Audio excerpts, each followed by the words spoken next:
우리 삶을 움직이는 뉴스, 따뜻한 공정의 가치로 전하겠습니다. 황보선의 출발 새아침. YTN 라디오 황보선의 출발 새아침 3부 시작합니다. 쏟아지는 뉴스 속 진짜 뉴스의 밑줄을 그어보는 시간입니다.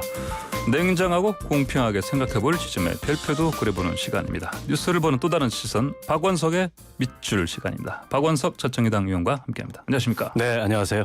춥죠, 나오시는데? 네, 날씨가 많이 추워졌습니다. 네, 서울이 오늘 아침 영하 1도까지 떨어진다고 하던데요. 네네, 낮 기온은 조금 오른다고 하는데 예. 감기 조심하셔야 될 것 같습니다. 네, 예. 자, 바이든 이제 당선인으로 불러야겠죠. 미국 대통령 당선인으로. 지금 뭐 트럼프 대통령 소송전 뭐 계속 이제 보니까 재검표 한다 이것 다 뭐 기각됐지만 또 계속 이어간다 하고 있는데 그럼에도 불구하고 사실은 이제 당선 기정사실화된 것 같습니다. 바이든. 자, 여야가 한 목소리로 한미 동맹 강조하고 있고요. 자, 바이든 시대 그 양국 관계 뭐 달라질 거 뭘로 볼 수 있겠습니까? 일단 트럼프 대통령 시대에서 한미 관계의 가장 큰 리스크는 네. 불확실성이었습니다. 네. 그러니까 미국 우선주의라는 그런 기치를 내걸고 동맹 관계마저도 일종의 이제 게임의 법칙처럼 만들어 버렸던 게 트럼프 대통령이었고 특히 한미 간의 가장 큰 최근의 현안이었던 방위비 이 분담금 문제 같은 경우에 그렇습니다. 근데 그에 비해서 이제 바이든 대통령 당선인은 오랫동안 이제 워싱턴의 인사이더였고 정치를 굉장히 오래 했기 때문에 특히 이제 미국의 대외 정책이나 외교 안보 측면에서도 어떤 정도 예측 가능한 안정성 같은 걸 좀 갖고 있다고 생각해요. 그런 면에서 봤을 때 트럼프 대통령 시대의 그런 불확실성이 좀 거치고 또 한미 동맹이라고 하는 그 전통적인 이 동맹의 가치로 돌아가서 조금은 더 예측 가능하게 안정적으로 한미 관계가 발전될 수 있지 않을까 그런 예상을 해봅니다. 이제 뭐 외교 관계도 그렇고 이제 뭐 금융시장도 그렇고 사실 불확실성을 제거하는 게 제일 중요한 부분인데 그런 부분에서 어느 정도 이제 예측 가능한 그런 관계들이 이어지겠네요. 자, 강경화 외교장관 미국 갔습니다. 뭐 폼페이오 미 국무장관이 초청했는데 하필 이 시점에 왜 뭐 이런 의문들이 많습니다. 그러면은 어떻게 보십니까? 이게 뭐 갑작스럽게 잡힌 일정 같지는 않고요. 그 예정돼 있던 일정인데 이게 이제 대선 결과가 조기 확정이 안 되면서 다소 시점이 애매해졌습니다만 그렇다고 이게 동맹 관계의 외무장관 회담을 연기할 수도 없는 그런 상황에서 방문을 하게 된 것 같고요. 오늘 이제 양국 외교장관 회담이 있는데 어떤 특별한 논의를 하기는 좀 상황상 어려워 보입니다.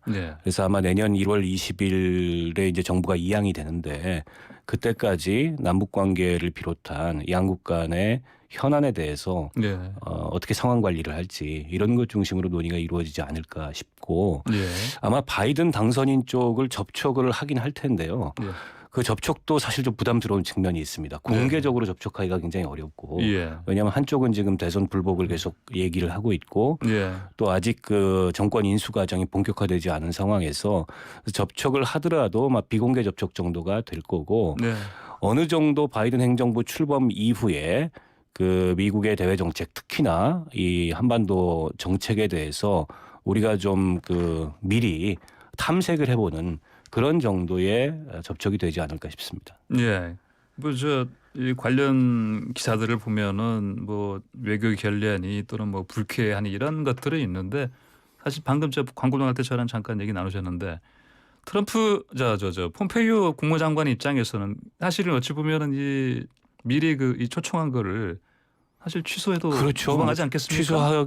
취소하려면 할 수도 있었을 텐데. 그건 다 이해할 수 있는 부분이지 않습니까? 어쨌든 폼페이오 장관도 자기 임기를 마감하는 상황에서 내년 1월 20일 날 새 행정부 출범 전까지 안정적 상황 관리는 굉장히 중요하거든요.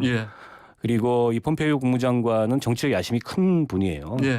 그런 면에서 봤을 때 한미 관계나 남북 관계나 북미 관계에 있어서 본인의 영향력 이런 것도 일정하게 이후의 영향력 이런 것도 일정하게 고려하지 않을 수 없었을 거고 그런 면에서 시점상 다소 미묘하긴 하지만 예정됐던 대로 양국 그 외교장관 회담을 하게 됐는데 어쨌든 우리로서는 기왕에 간 거 큰 어떤 이 무리를 혹은 부담을 만들지 않으면서 이제 소기의 성과를 거둬야 되는 그런 과제가 강 장관한테 있는 게 아닌가 싶습니다. 다음으로 이제 우리 국내 주요 정치인들도 이제 바이든 당선인에게 축하 메시지 보내고 있습니다. 그 항상 그 신중하다, 예, 진중하다 이런 분으로 유명한 이낙연 민주당 대표가 국내 정치인 중에서 가장 처음으로 SNS 축하글을 올렸습니다. 어떻게 보십니까? 일단 그만큼 한미 관계가 중요하다는 거죠. 예. 더군다나 트럼프 행정부 기간 동안에는 이게 이제 순조롭지 못하고 예. 원만하지 못했는데 이제 그런 거를 좀 더 그 복원하고 또 긴밀하게 그 이 동맹 관계를 유지해야 된다는 그런 어떤 생각의 표현이었다고 보고요. 예.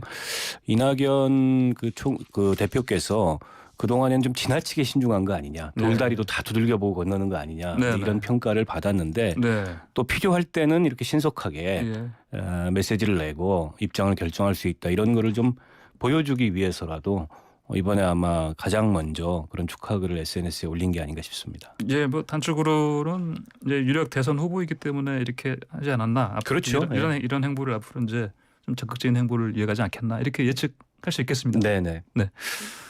근데 또 문재인 대통령은 같이 갑시다. 이런 저 우리말로 이렇게 굳이 영어로 안 하고 이렇게 또 이런 메시지를 보냈습니다. 이것도 어떻게 보십니까? 그게 이제 그 전 주한미 대사가 했던 말이잖아요. 유명한. 그래서 그게 이제 한미 관계의 어떤 이 동맹의 그런 중요성과 또 그 긴밀함을 상징하는 용어처럼 돼 있는데요. 아마 그런 취지에서 그걸 반복을 하신 것 같고 정부로서도 이번에 타이밍 잡기가 굉장히 난감했을 거예요.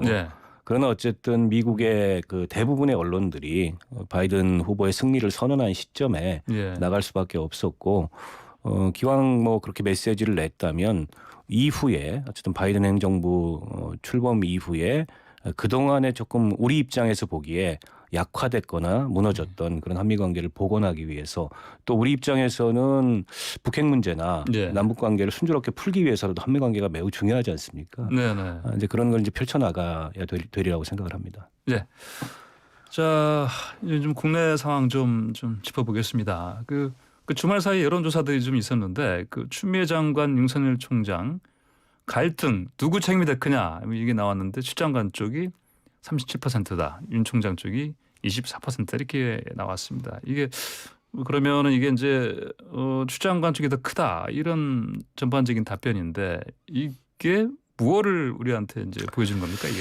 글쎄요, 뭐 이런 잘잘못을 여론조사로 가린다는 게 과연 이게 이제 바람직한지는 모르겠습니다만 어찌됐건 지금 국민들이 이 상황을 매우 우려하고 있다는 것만은 분명한 것 같습니다.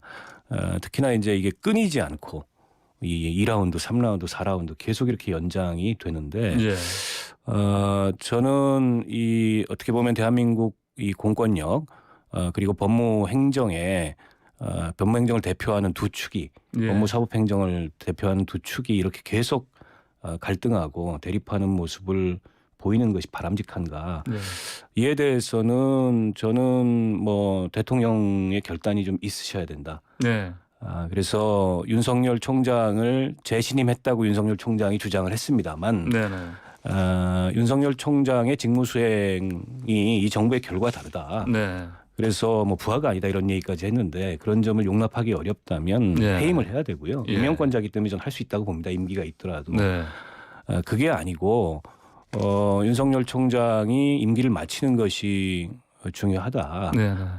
그리고 어쨌든 검찰 개혁을 뭐 대놓고 부정하지는 않기 때문에 그런 어떤 그 조화 속에서 검찰 개혁을 이뤄내야 된다고 판단한다면 추 장관이나 여당에게 좀 자제를 대통령께서 강하게 요구를 하시거나 아니면 뭐 개각 얘기도 연말에 나오는데 그 개각을 어떤 계기로 해서 법무장관을 교체하거나 뭐 이런 결단이 있어야지 그게 아니고서는 지금 뭐 두 사람 다 지금 브레이크가 안 걸리는 상황이고 저는 뭐 누구의 잘잘못을 떠나서 어쨌든 임명된 분들이란 말이에요. 근데 임명된 분들이 국민들 앞에서 이런 모습을 노출하는 것은 저는 둘 다 잘못이라고 생각합니다. 자, 지금 이 갈등 관련해서 또 오늘도 또 뉴스가 있습니다. 그 이제 이른바 그 특수활동비, 이제 특활비 이것 때문에 이제 오늘 뭐 국회 법제사법위 소속 의원들이 여야 의원들이 오후 2시입니다. 대검찰청에 직접 가서 이 검찰의 특활비 내역 한번 살펴보겠다 이렇게 예, 이렇게 네, 이런 개혁인데 현장 조사 한다는 건데 이거 어떻게 보십니까? 뭐 현장 조사를 통해서 얼마나 이게 좀 예. 그 공개가 될지는 모르겠습니다만 네.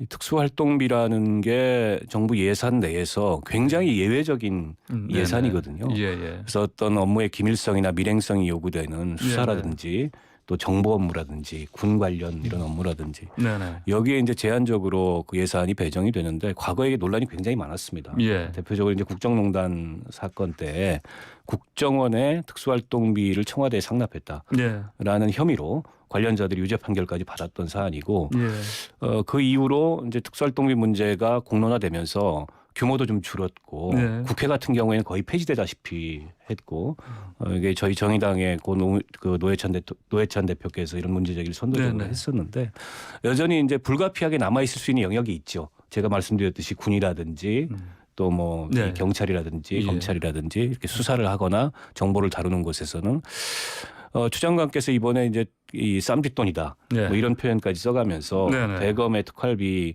그 집행의 불투명성 특히 네. 이제 마음에 드는 곳에는 많이 주고 자기 마음에 들지 않는 곳에서는 안 네. 내려보내서 이게 문제가 되고 있다. 이런 데 대해서는 좀 분명하게 시시비비는 좀 가려야 될 것 같고요. 예. 또 한 가지 지금 반론 비슷하게 제기가 되는 게 과거에 국정원 특활비를 청와대가 상납받았듯이 네. 대검에 배정된 검찰에 배정된 특수활동비의 일부분을 법무부가 네. 쓰고 있는 거 아니냐 이런 문제 제기도 나와요. 저는 그렇다면은 기왕에 그런 어떤 문제 제기까지도 예. 이번 과정에서 좀 투명하게 밝혀질 필요가 있고 만약 아무리 특활비가 영수증 없이 쓰이는 네. 그런 예산이라고 하더라도 그거를 윤석열 검찰총장이 편의적으로 예. 자신들의 측근에게는 많이 내려보내고 마음에 안 드는 청에는 안 내려보냈다라는 게 사실이라면 그거는 문제죠. 예. 제가 방금 전에 그 여론조사 그 추미애 장관 윤석열 총장 어느 쪽이 책임이 더 크냐 이거 제가 간단히 그 숫자를 언급드렸었는데 이 관련해서 좀 여론조사 내용 좀 제가 간단히 좀 짚어보고 알려드리고 넘어가겠습니다. 이 조사는요. 엠브레인 퍼블릭 그리고 K스탯 리서치, 코리아 리서치, 한국 리서치 등 여론조사 전문업체 4개가 지난 5일부터 7일까지 전국 만 18세 이상 남녀 1,002명 대상으로 조사한 것이고요. 이번 조사 표본 오차는 95% 신뢰 수준에서 플러스 마이너스 3.1%포인트입니다. 자세한 내용은 MBS 홈페이지와 중앙선거 여론조사 심의위원회 홈페이지를 통해서 확인할 수가 있습니다. 자, 이게 방금 말씀하신 그 윤석열 총장 그 특활비가 뭐 영수증 처리 없이 뭐 이루어졌다. 뭐 이걸 마치 뭐 그냥 뭐 쌈짓돈처럼 썼다 이런 얘기를 이제 추 장관 쪽에서 또 여당 의원들이 했는데, 근데 이게 이런 방식으로 이제 대검이 원래 법무부 예청인데 이런 예산을 이렇게 허술하게 뭐 쓸 수 있는 건가? 뭐 어떻게 보십니까? 일단 뭐 이 예산이 확정이 되면 법무부 검찰국을 통해서 예. 대검에 내려가게 되고 예. 내려가면 그 다음부터는 이제 대검에서 그 대검 내부의 어떤 지침이나 계획에 예. 따라서 일선청으로 이렇게 내려보내게 되는데요.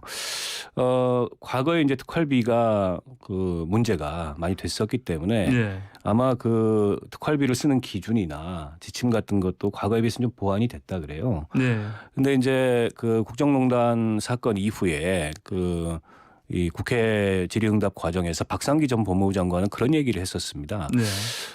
법무부가 다 그 특활비를 집행을 한다. 네. 그래서 뭐 검찰에 대한 특활비란 없다. 뭐 이런 답변을 했던 적이 있어요. 이게 지금 네. 상황과 다소는 모순되는데 네. 그런 모순되는 상황에 대해서도 이번에 분명하게 이 검증 과정을 통해서 좀 검증이 됐으면 좋겠고요. 예.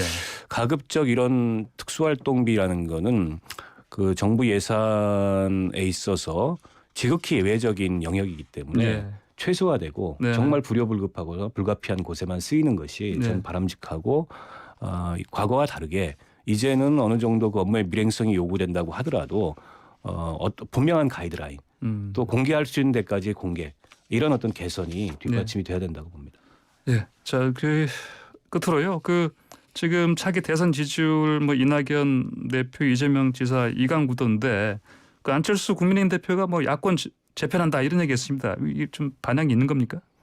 일단 반향이 없는 것 같고요. 김종인 비대위원장이 뭐 그 사람 생각이다 이렇게 일축을 해버렸기 때문에 아마 안철수 대표의 생각은 내년 서울시장, 부산시장 재보궐선거를 고리로 야권이 뭔가 이 후보 단일화나 선거연대나 이렇게 하지 않으면은 선거에서 필패할 것이고 기왕에 후보 단일화 선거연대라는 라운드가 펼쳐진다면 이게 이제 차기 대선까지를 염두에 둔 그런 어떤 새로운 플랫폼을 만드는 방향으로 가야 되지 않느냐. 거기에는 뭐 본인의 희망사항도 좀 포함이 돼 있을 거라고 보고 다만 현실적으로 봤을 때 안철수 대표나 국민의당이 그 주도권을 가질 수 있겠는가. 그에 대해서는 회의적입니다. 네, 알겠습니다. 오늘 말씀 여기까지 듣겠습니다. 감사합니다. 고맙습니다. 네, 지금까지 박원석 전 의원이었습니다.